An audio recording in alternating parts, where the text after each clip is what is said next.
अस्सलामु अलैकुम वरहमतुल्लाहि वबरकातुहू। नाज़रीन, उम्मीद करता हूँ आप तमाम हज़रात खैरियत से होंगे। हज़रात, बहुत ही अफसोसनाक की ख़बर है। हम तमामी हज़रात इस उम्मीद में थे कि मुफ्ती सलमान अज़हरी साहब को इंशाअल्लाह ताला 22 फरवरी को रिहाई मिल जाएगी, और रिहाई मिल गई थी। लेकिन अचानक आपके ऊपर शाम के वक्त में पासा एक्ट लगा दी गई। किस वजह से लगाई गई ये आपको बयान सुनाऊंगा एडवोकेट इद्रीस साहब के ज़रिए से। और एडवोकेट निसार साहब, उन्होंने क्या कहा, एडवोकेट निसार साहब, एडवोकेट रफ़ीक साहब, इन्होंने भी कहा। इन सबों के आइडियोज सुनाऊंगा इंशाअल्लाह ताला। बने रहे। आप पूरे वीडियो जानते हैं कि 22 फरवरी को पूरे मुल्क में खुशी का माहौल था, क्योंकि उस रोज़ मुफ्ती सलमान अज़हरी साहब को मोनासा के तीसरे और आखिरी केस में भी ज़मानत मिल गई थी, जिससे यकीन हो गया था कि शाम तक उनकी रिहाई अमल में आ जाएगी। मोनासा अहमदाबाद से तकरीबन 120 किलोमीटर दूर है। वहाँ की कोर्ट से ज़मानत का हुक्म मिलने के बाद तमाम लोग, जिसमें वकील भी शामिल थे, अहमदाबाद रवाना हुए और शाम तकरीबन 5 बजे अहमदाबाद की साबरमती जेल में ज़मानत के कागजात जमा कर दिए। जेलर ने तकरीबन 6:30 बजे तक मुफ्ती सलमान अज़हरी साहब की रिहाई की कार्रवाई को मुकम्मल कर लिया। उधर जेल के बाहर बड़ी तादाद में आशिकाने रसूल सल्लल्लाहु अलैहि वसल्लम जमा थे और मुफ्ती साहब के बाहर आने का भी बेचैनी से इंतज़ार कर रहे थे। ये समझा जा रहा था कि बस अब 10 या 5 मिनट में हज़रत रिहा हो जाएंगे, मगर आयन उसी वक्त पर पता चला कि जूनागढ़ की पुलिस आ गई है और कह रही है कि मौलाना सलमान अज़हरी पर जूनागढ़ के कलेक्टर के हुक्म से पासा एक्ट आयद कर दिया गया है, लिहाजा अब हम इन्हें गिरफ़्तार करके बड़ौदा ले जाएंगे। ख्याल रहे कि गुजरात में पासा एक्ट के तहत गिरफ़्तार होने वालों को अमूमन बड़ौदा की जेल में रखा जाता है, जो अहमदाबाद से 110 किलोमीटर दूर है। इस तरह जो लोग मुफ्ती सलमान अज़हरी साहब के इंतज़ार में थे और उन्हें ले जाने के लिए आए थे, उनकी उम्मीदों पर पानी फिर गया, क्योंकि मुफ्ती साहब रिहा तो हो गए मगर पुलिस के घेरे में बाहर आए, जो उसी वक्त उन्हें अपनी गाड़ी में बड़ौदा लेकर चले गए। और ये जानकारी मैं आपको बता दूं, तहफ़्फ़ुज़ नामूस रिसालत सल्लल्लाहु अलैहि वसल्लम एक ग्रुप है, उसके ज़रिए से मैं आपको ये जानकारी दे रहा हूँ। सबसे पहले आप हज़रात ये आइडियोज़ सुन लें जो वकीलों ने बयान किए हैं, समाअत फरमाएँ। मौलाना सलमान अज़हरी को आज मोड़ासा डिस्ट्रिक्ट कोर्ट द्वारा जमानत दी गई है। उनके वकील हमारे साथ जुड़े हैं, उन्हीं से बात करेंगे। क्या पूरा मामला था, अगर आप बता पाएं तो, क्योंकि आज जमानत मिली है। देखिए, मामले में तो ऐसी बात है कि मोड़ासा के अंदर उन्होंने एक धार्मिक कार्यक्रम था, उसके अंदर उन्होंने स्पीच दी थी और उन्होंने जो बयान किया था उसके अंदर सच्चर कमेटी और कुशरा कमेटी का जो रिपोर्ट था, जो संसद के अंदर पेश किया गया था, वो कुशरा समिति के रिपोर्ट के हिसाब से उन्होंने स्पीच के अंदर ऐसा बोला कि आज भी मुसलमानों की हालत दलित से नीचे है। उसी शब्द को लेके उन्होंने एट्रोसिटीज के कंप्लेन की है। मगर जो मौलाना ने जो स्पीच दी थी वो सच्चर कमेटी और कुशरा मूर्ति का जो अहवाल संसद में पेश किया गया था और कैबिनेट के अंदर बात की थी, उसके सपोर्ट के अंदर ये बात कही थी। उसके अंदर किसी एट्रोसिटी का या किसी दलित का अपमान करने का ऐसा कोई इरादा नहीं था, मगर उस बयान को एडिशन करके एफआईआर दर्ज की है। आज मौलाना मुफ्ती साहब को जो जमानत मिली है उसमें 30,000 की जमानत यानी कि व्यक्तिगत जमानत देनी है और भारत के बाहर देश यानी इंडियन के बाहर जाने का नहीं है। उनका जो पासपोर्ट है ऑनरेबल कोर्ट में डिपॉजिट करना है, हर पीसी में कोर्ट के अंदर हाजिर रहना है और उनका जो पता है कोर्ट के बिना परमिशन वो पता चेंज नहीं कर सकेंगे।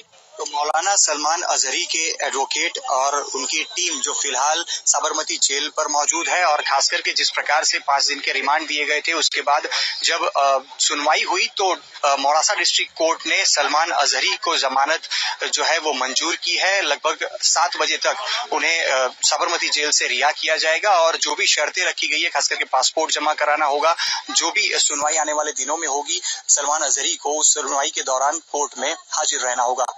नमस्कार, आदाब, अब तक समाचार में स्वागत है आपका। आज मुफ्ती सलमान अजहरी की जामीन के लेके काफी चर्चाएं थी और काफी उनके समर्थक अहमदाबाद सेंट्रल जेल पर मौजूद थे। आज हम हमारी टीम जो अहमदाबाद की मध्यस्थ जेल पर पहुंची है। पौना घंटा, तकरीबन 1 घंटा हो चुका है। मुफ्ती सलमान अजहरी को यहाँ से जो है बड़ौदा की जेल में ले जाया गया है। पासा के तहत उनके ऊपर कार्यवाही कर दी गई है।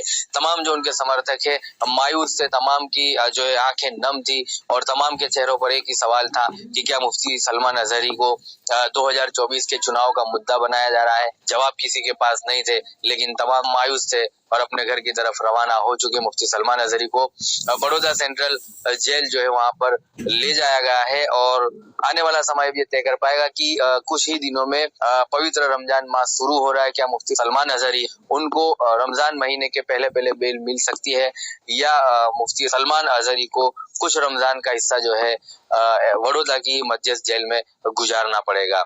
लेकिन 2024 के चुनाव के पहले की भी हम बात करें तो ऐसे कई केसेस हुए हैं, काजल हिंदुस्तानी हो या फिर सुदर्शन चैनल से सूर्य कुमार के चौहान हो, तमाम के हेट स्पीचेस हमारी तमाम चैनलों पे, सोशल मीडिया पे देखे जाते हैं। कार्यवाही उन पर जो होती है वो इस तरह की होती है कि महज उनको 2-4 दिनों की जो है कस्टडी के बाद उन्हें जामीन पर रद्द तो कर दिया जाता है।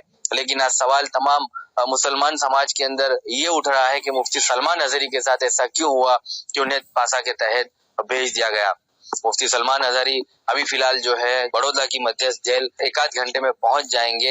अब आने वाला जो है ये समय ही तय कर पाएगा कि मुफ्ती सलमान अजहरी को बेल रमजान के पहले मिलेगी या रमजान के बीच के हिस्से में मिलेगी। उनके जो वकील से बात हुई है उन तमाम वकीलों का ये कहना है कि मुमकिन है, नामुमकिन तो नहीं है।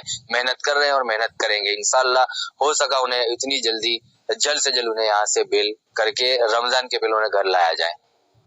जी, मेरा नाम है मोहम्मद इदरीस सदा और मैं मोड़ासा डिस्ट्रिक्ट कोर्ट के अंदर 30 साल से मैं वकालत कर रहा हूँ।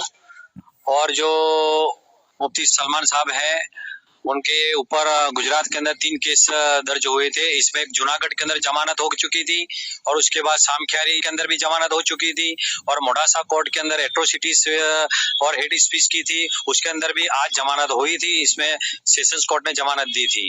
हमने मोड़ासा कोर्ट के अंदर जमानत पेश की। उसके बाद जो रिलीज ऑर्डर लेके मोड़ासा से हम यहाँ सेंट्रल जेल अहमदाबाद में आए हुए थे और सेंट्रल जेल अहमदाबाद में हमने ये जमानत का जो रिलीज ऑर्डर था वो हमने पेश किया। रिलीज ऑर्डर पेश करने के बाद हमको पता चला कि जूनागढ़ डिस्ट्रिक्ट कलेक्टर ने उनको पासा लगाई है और पासा का प्रोसीडिंग किया है और पासा की जो चार्जशीट थी वो आज मौलाना मुफ्ती साहब को दी गई है और अब पासा हुई है तो अब जो लीगल रेमेडी है उसका हम उपयोग करेंगे और जो भी है honourable high court, Gujarat high court में या पासा बोर्ड के अंदर हम कार्यवाही करेंगे। सर, इसके अंदर ऐसे कई जो है लोग हैं जो हेड स्पीच देते रहते हैं आम तौर पे, उन लोगों पे अब तक इस तरह की कोई कार्यवाही हुई नहीं, तो कैसे देख रहे हैं अब इस चीज को? देखिए, हम इस तरह देख रहे हैं कि जब भी चुनाव जो आता है तो कोई न कोई जो बयानबाजी होती रहती है, मगर बहुत सारे मामले ऐसे हैं कि बहुत लोग एक कौम के खिलाफ दूसरे कौम के लोग भी बोलते हैं, मगर इसके अंदर ऐसे कोई मुकदमा होते नहीं है। और ये मामला जो हुआ है उसके अंदर बार बार इनको जेल के अंदर डालने के लिए जो कार्यवाही होती है वो एक हमको भी खुद आश्चर्य हुआ है। और हमारा मानना भी यही है कि अगर जो मौलाना के खिलाफ भी जो हेट स्पीच का मामला है, मगर हेट स्पीच कोई ऐसी थी नहीं, मगर जो लोग दूसरे लोग जो हेट स्पीच दे रहे हैं उसके अंदर इस तरह की जो पासा की जो कार्यवाही है वो पासा की कार्यवाही होती नहीं है।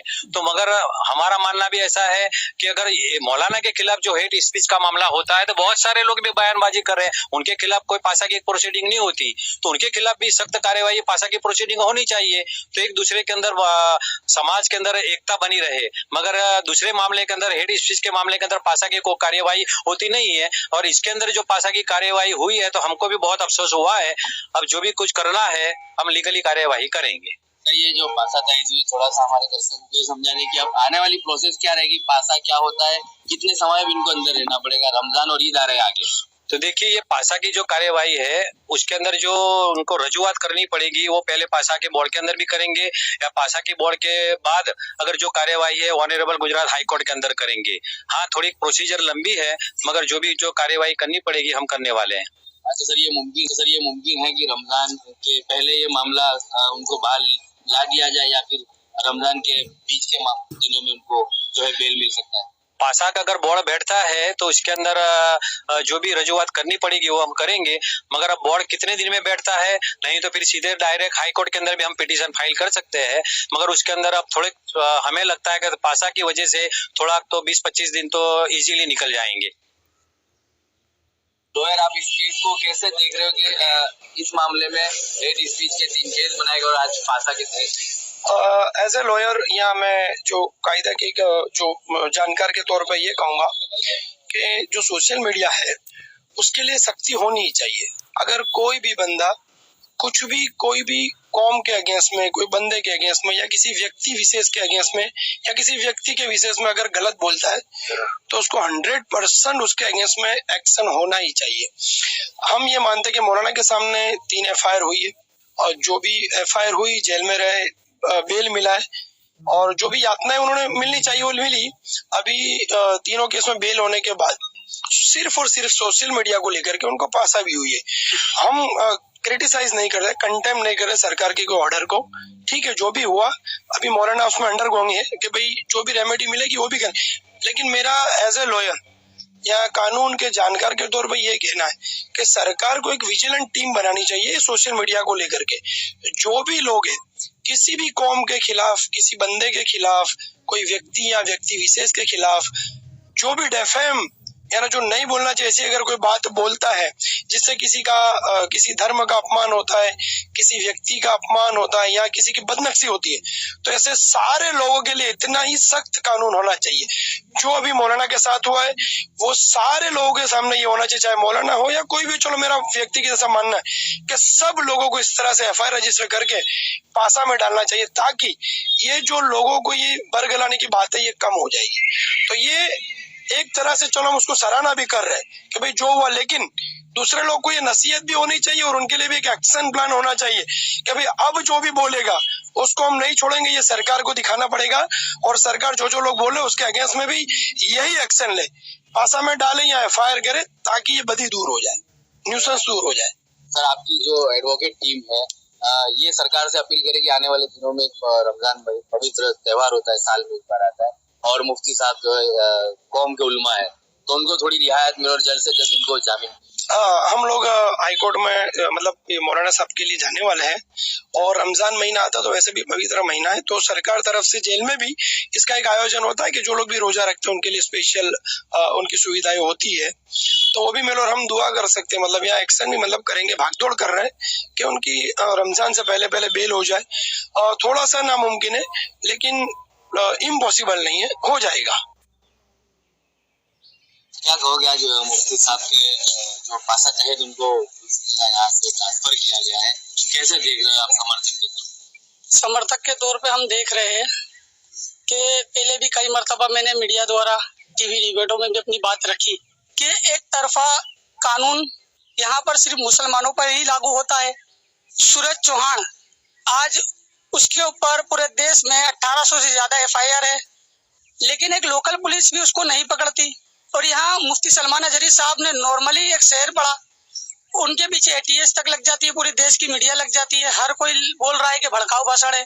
और आज हम एक खुशी बना रहे थे कि मोडासा कोर्ट से उनको जमानत मिल गई और आज वो रिहा होने वाले थे, लेकिन अफसोस कि उनको बड़ौदा जेल के अंदर पासा भर दी गई।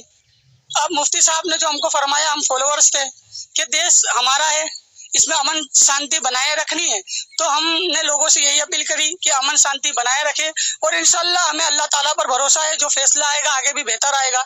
लेकिन कहना है यही चाहते हैं कि जब संविधान बना और इस मुल्क के अंदर तमाम धर्मों को एक सर का कानून और अधिकार दिया गया, तो ये एक कम्युनिटी को टारगेट क्यों किया जा रहा है? इस पर रोक लगनी चाहिए। सूरज चौहान है, नुपुर शर्मा है, काजल हिंदुस्तानी गुजरात में ही आती है और गुजरात के अंदर उसने भड़काऊ भाषण दी और अभी भी लगातार उसके भड़काऊ भाषण चालू है, उसको तुरंत जमानत मिल जाती है। तो ऐसा तो कैसा देश का कानून है कि मुसलमानों के लिए सख्ती है और अगर कोई गैर बोले तो जल्द जमानत। तो इसमें कुछ बदलाव होना चाहिए और इंशाल्लाह हम भी आगे बहुत जल्द हम एक मांग करने वाले हैं कि 153, 192 की जो कलम है, जो संविधान ने अधिकार दिया कि हेड स्पीच पर सख्त कानून बनना चाहिए, तो ये हेड स्पीच पर कानून तो है लेकिन सिर्फ मुसलमानों के लिए है। तो इस पर हम बहुत जल्द पूरे मुल्क में एक मुहिम चलाने वाले हैं, इसको और सख्त करके जो भी मुसलमानों के खिलाफ, खासकर मुसलमान इस देश में अमन सुकून से रहता है और एक तरीके का जिहादी कहा जाता है। अभी सूरज चौहान लगातार मौलाना को जिहादी कह रहा है, तो जिहाद क्या है इसका गलत मतलब लेकर वो निकाल रहा है। तो अगर जिहाद का फतवा अल्लामा फजलिया खैराबादी ने ना दिया होता तो आज मुल्क हिंदुस्तान आजाद ना हुआ होता। पहले जिहाद क्या है ये तो समझो। आज इस मुल्क हिंदुस्तान में 1857 की गदर के बाद उलमाए अहले सुन्नत उस दौर में थे, उन्होंने इस मुल्क के लिए कुर्बानियां दी, तो ये मुल्क आजाद हुआ। अगर हम जिहादी लोग, अगर हमको जिहादी कह रहे तो हम जिहादी लोग अगर हिंदुस्तान में ना आते और हमारे उलमा ने जिहाद का फतवा ना दिया होता तो ये मुल्क भी आजाद अंग्रेजों से ना होता। इसको बेशक बहुत भाई, कम दिनों में बेशक। लोकसभा चुनाव के जो है वो परचम तो सब जगह ले चल चुके हैं। किस तरह से देख रहे हो लोकसभा के चुनाव के बीच ऐसा चुकादा देना? ये तो सभी को पता है कि भाजपा सरकार के पास कोई मौजू, कोई टॉपिक नहीं है। तो ये टॉपिक मुफ्ती सलमान अजहरी साहब का मिल गया जो लोकसभा के अंदर, लेकिन ये इस देश के मुल्क के वतनी भाइयों को समझना चाहिए कि ये सरकार सिर्फ हिंदू मुस्लिम को लड़ाती है, तो हम आपस में ना लड़े। और ये एक सोचा छोड़ा गया है कि हिंदू वोट बैंकों को अपनी तरफ करने के लिए, देखो अगर कोई मुसलमान हेड स्पीच देता तो हम उसके साथ क्या इंजाम कर दे, लेकिन दूसरे इनके वाले देते उन पे हम तो यही कहते हैं कि हम अमन पसंद लोग हैं, आतंकवाद के विरोध में काम करते हैं, उसकी विचारधारा को रोकने का काम करते हैं। और पुलिस प्रशासन को भी यही कहेंगे कि दूसरे जो धर्म के लोग भी हेड स्पीच दे रहे हैं, इसी तरीके से आपने जिस तरह मुफ्ती सलमान अजहरी पर किया है, एक बार उनके ऊपर भी करके दो।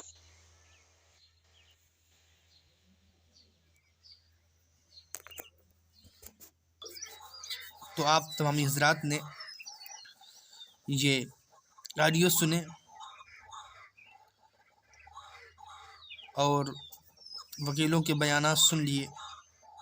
मैं आपको बता दूं, ख्याल रहे कि ये तहफ़्फ़ुज़ नामुस रिसालत के ज़रिए से पता चला है कि पासा एक्ट क्या होती है। पासा एक्ट गुजरात का एक खुसूसी कानून है जिसके तहत गिरफ़्तार होने पर रिहाई में वक्त लगता है, इसलिए अब 1 महीने से पहले ज़मानत मिलना मुश्किल है। बहरहाल बम्बई, अहमदाबाद और दीगर शहरों के वकला जान तोड़कर कोशिश कर रहे हैं और हमें मायूस होने की ज़रूरत नहीं, और मुसलमान तो मायूस होने के लिए बना भी नहीं। मौजूदा सूरत हाल में उलमा अहले सुन्नत और दीगर सरकर्दा शख्सियात के साथ बातचीत जारी है और वहाँ से जो भी रहनुमाई और हिदायत मिलेंगी वो अवाम अहले सुन्नत तक पहुँचा दी जाएंगी इंशाअल्लाह। लिहाजा आप हमारे अजीज़ान मोहतरम इस मैसेज को आगे शेयर करें, इस वीडियो को शेयर करें ज़्यादा से ज़्यादा, और ख़ास अल्लामा सलमान अजहरी साहब के लिए दुआएं खैर करें, इसलिए कि दुआओं में बड़ी तासीर हुआ करती है, दुआओं से तकदीर बदल जाया करती है। तो लिहाजा आप भी दुआ करें, मैं भी दुआ करता हूँ। अल्लाह तबारक व तआला अपने हबीब पाक साहिब लौलाक हज़रत अहमद मुज्तबा मोहम्मद मुस्तफ़ा सल्लल्लाहु अलैहि वसल्लम के सदक़त फ़ैल से अल्लामा सलमान अजहरी साहब की रिहाई अता फ़रमाए, और प्यारे हबीब सल्लल्लाहु अलैहि वसल्लम के सदक़त फ़ैल से उन पर जितने भी एक्ट लगे हैं सारे एक्टों से अल्लाह तबारक व तआला उनको बरी और सलामत फ़रमाए। आमीन अल्लाहुम्मा आमीन। अस्सलामु अलैकुम वरहमतुल्लाहि वबरकातुहू। इसी तरह की मज़ीद वीडियो देखने के लिए और नए नए अपडेट्स के लिए हमारे चैनल को सब्सक्राइब कर